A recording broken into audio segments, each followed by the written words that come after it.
जालिम कितना जुल्म करेगा सत्ता के गलियारों से।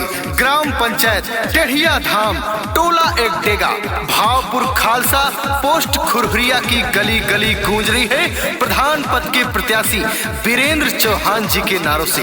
तो भाइयों बहनों याद रखिए, इस बार किसी के झांसे किसी के बहकावे में नहीं आना है।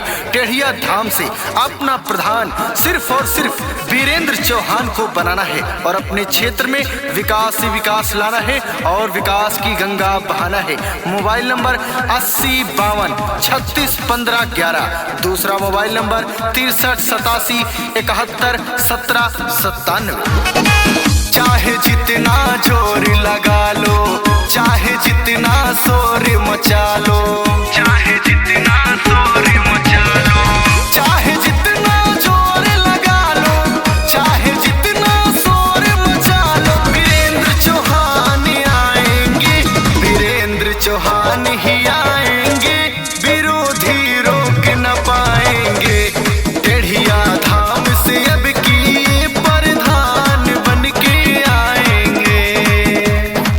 वीरेंद्र चौहान जी का वादा है, अगर वो ग्राम पंचायत टेढ़िया धाम से प्रधान बनते हैं तो हर पात्र व्यक्तियों को कॉलोनी देने का काम करेंगे, हर पात्र व्यक्तियों को विधवा वृद्धा विकलांग पेंशन देने का काम करेंगे, गली गली में आरसीसी रोड बनवाने का काम करेंगे, हर घर में शौचालय बनवाने का काम करेंगे। ऐसी तमाम सरकारी सुविधा है जो टेढ़िया धाम में लाने का काम करेंगे। तो भाइयों बहनों याद रखिए, इस बार किसी के झांसे किसी के बहकावे में नहीं आना है। वर्तमान बीडीसी वीरेंद्र चौहान जी को इस बार अपना प्रधान बनाना है।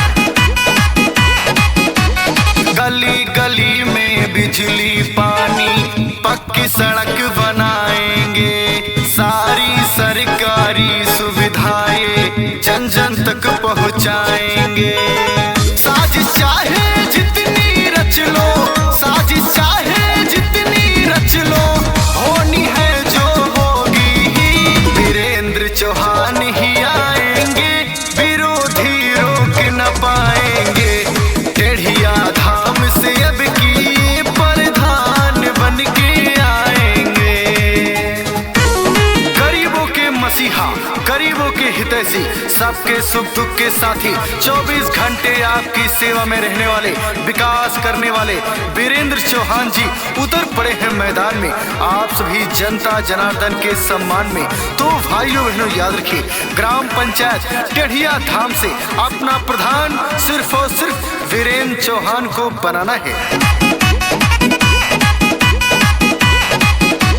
टेढ़िया धाम तैयार खड़ा है अब की इन्हें जिताने को, भारी बहुमत से अब की अपना प्रधान बनाने को।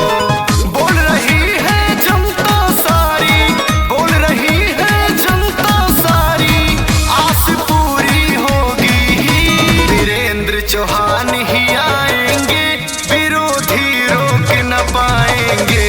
टेढ़िया धाम से अब की प्रधान बन के आएंगे।